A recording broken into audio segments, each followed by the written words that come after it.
하나님은 인간들이 하나님으로 말미암아 기쁘게 살기를 원하십니다.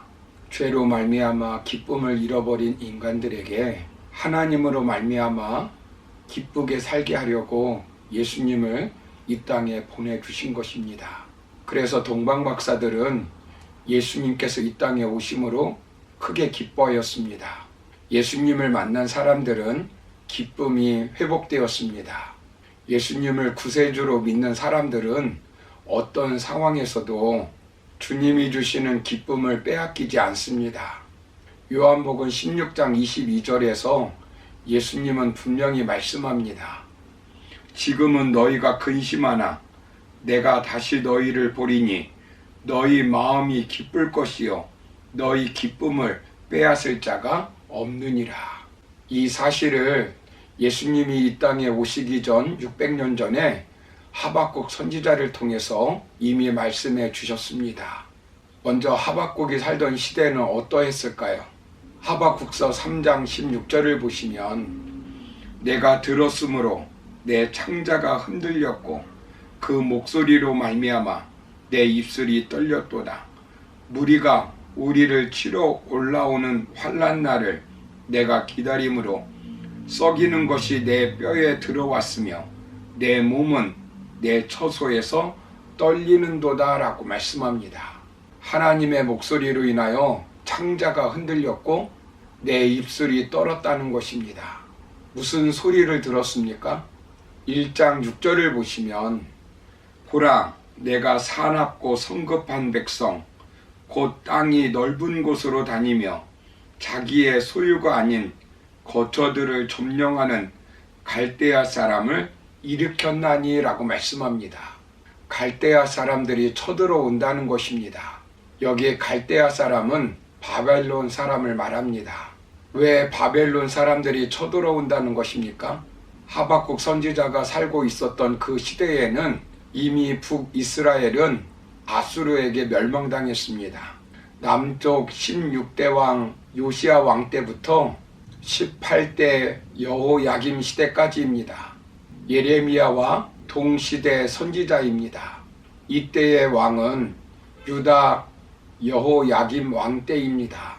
죄악, 폐역, 겁탈, 강포, 분쟁이 있었습니다. 권력 있는 자의 야만적이고 무법적인 학대, 압박과 착취, 파괴, 약탈, 살해 등이 있었습니다. 애굽 왕의 호의를 얻으려고 많은 은과 금을 백성들에게 세금으로 걷어들여 애굽의 받침으로 권력을 유지하였습니다. 죄가 없는 자들에게 피를 흘리게 했습니다. 자신의 사치스러운 생활을 위하여 궁전을 크게 짓고 이 일을 위하여 백성들을 강제로 동원하였고 백성들을 압박하여 죄 없는 사람의 피를 흘리게 했습니다. 또한 그는 하나님의 말씀의 두루마리를 화로에 던져 불태웠습니다. 선지자 에레미야와 서기관 바룩을 잡아 죽이고자 했습니다. 최고의 권력자는 하나님의 나라를 사유하여 자기들의 이익을 위하여 국민들을 괴롭히고 정치 권력을 가지고 있는 악인들이 의인들을 못살게 하는 시대였습니다. 재판관은 바른 재판을 하지 못하고 강한 자는 약한 자를 탈취하는 그런 시대였습니다.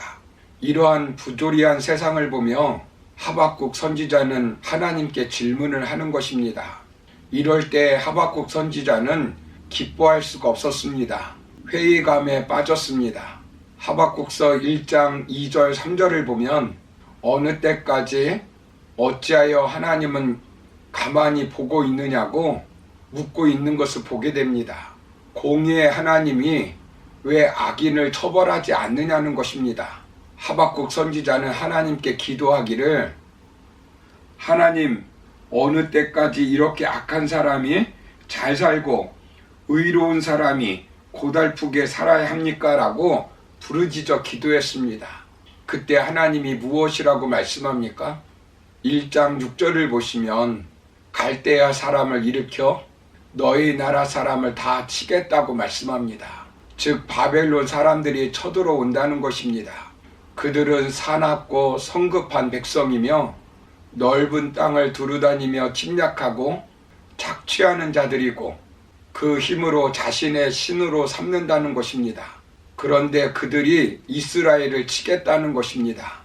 하박국 선지자는 하나님의 말씀에 도저히 납득이 되지 않았습니다. 의혹은 더 깊어졌습니다. 왜냐하면 의로우신 하나님의 주권적인 사역에 있어서 악한 세력이 사용된다는 것이 도저히 이해할 수 없는 일이었습니다.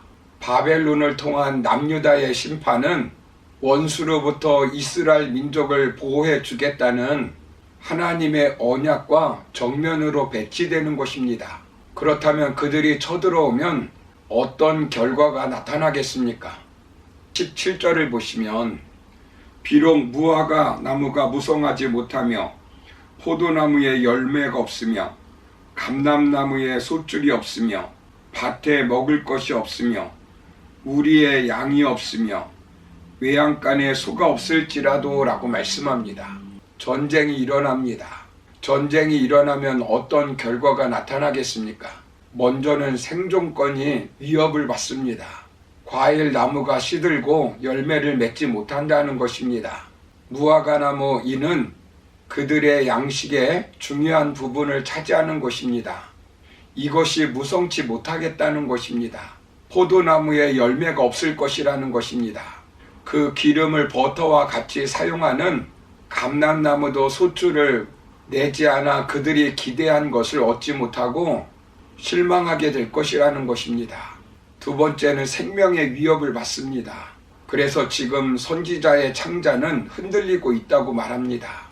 이는 그의 깊은 마음에 불안과 동요를 나타내는 말입니다. 선지자의 입술은 경련을 일으키고 있다고 말합니다. 말이 제대로 안 되는 고통의 상태를 말하는 것입니다. 선지자의 뼈가 썩어지는 아픔을 겪고 있다고 말하고 있습니다.